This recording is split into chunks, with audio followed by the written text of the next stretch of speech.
नमस्कार. संध्याच रेसिपीजमध्ये आपले खूप खूप मनापासून स्वागत आहे. फ्रेंड्स, आजची आपली रेसिपी आहे मार्केट स्टाईल मूग डाळ नमकीन. चला तर मग फ्रेंड्स रेसिपीला सुरुवात करूयात. सर्वात प्रथम मार्केट स्टाईल मूग डाळ नमकीन बनवण्यासाठी इथे मी घेतली आहे 1 वाटी मुगाची डाळ. ही डाळ जी आहे ती मी निवडून घेतली आहे. तसेच याचे वजनी प्रमाण म्हणाल तर पाव किलो म्हणजे 250 ग्रॅम मुगाची डाळ इथे मी घेतली आहे. आता ही सर्व डाळ 3 ते 4 पाण्याने इथे मी स्वच्छ अशी धुवून घेणार आहे, कारण ही डाळ पॉलिश केलेली असते, तसेच याला पावडरही लावलेली असते. तर इथे मी आपली सर्व डाळ 3 ते 4 पाण्याने स्वच्छ अशी धुवून घेत आहे. फ्रेंड्स, आज आपण बनवत आहोत मार्केट स्टाईल मूग डाळ नमकीन. तर ही रेसिपी कशा प्रकारे बनवली जाते हे पाहण्यासाठी तुम्ही हा व्हिडिओ शेवटपर्यंत जरूर पहा. तसेच या रेसिपीसाठी लागणाऱ्या सर्व साहित्यांची यादी डिस्क्रिप्शन बॉक्समध्ये दिली आहे, तिथे जाऊन तुम्ही चेक करू शकता, जेणेकरून ही रेसिपी बनवताना नक्कीच याचा तुम्हाला उपयोग होईल. इथे तुम्ही पाहू शकता अशा प्रकारे 3 ते 4 पाण्याने स्वच्छ अशी ही डाळ मी धुवून घेतली आहे. आता ही डाळ मी 5 तासांसाठी भिजत ठेवणार आहे. त्यासाठी त्यामध्ये ॲड करत आहे अर्धा तांब्या पाणी. पाणी ॲड करून आता ही सर्व डाळ जी आहे ती मी 5 तासांसाठी भिजत ठेवणार आहे. आता यावरती एक मी झाकण ठेवून देत आहे. झाकण ठेवून ही डाळ मी आता भिजण्यासाठी ठेवून दिली आहे. 5 तासानंतर तुम्ही इथे पाहू शकता आपली जी डाळ आहे ती छान अशी भिजली गेली आहे.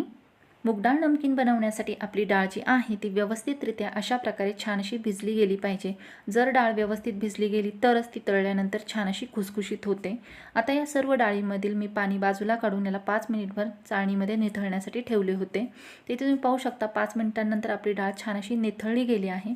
आता ही सर्व निथळलेली डाळ एका कापडावरती सुकण्यासाठी मी काढून घेत आहे. तर इथे मी आपली सर्व डाळ सुकण्यासाठी एका कापडावरती काढून घेत आहे.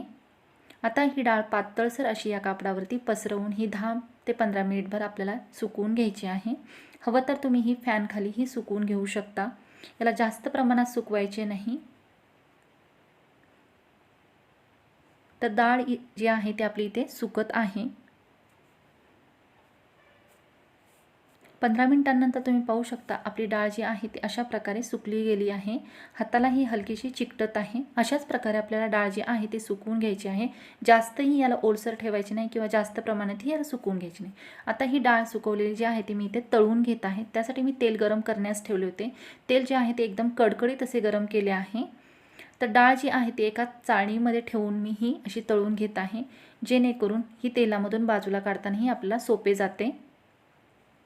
तर इथे तुम्ही पाहू शकता अशा प्रकारे थोडी थोडी करून मुगाची डाळ जी आहे ती मी तळून घेत आहे. चाळणीमध्ये तळताना याला अशा प्रकारे चमच्याने हलवून घ्यायचे आहे. अशा प्रकारे चाळणीमध्ये डाळ तळून घेतल्यामुळे तेलातून डाळ आपल्याला तळल्यानंतर काढायला सोपे जाते. तसेच ही डाळ जी आहे ती एकसारखी तळलीही जाते. इथे मी चिमट्याच्या सहाय्याने चाळणी पकडून ही डाळ तळून घेत आहे. जर तुमच्याकडे हँडलवाली गाळणी असेल तर तुम्ही त्यानुसारही त्यामध्ये ठेवून ही डाळ तळून घेऊ शकता.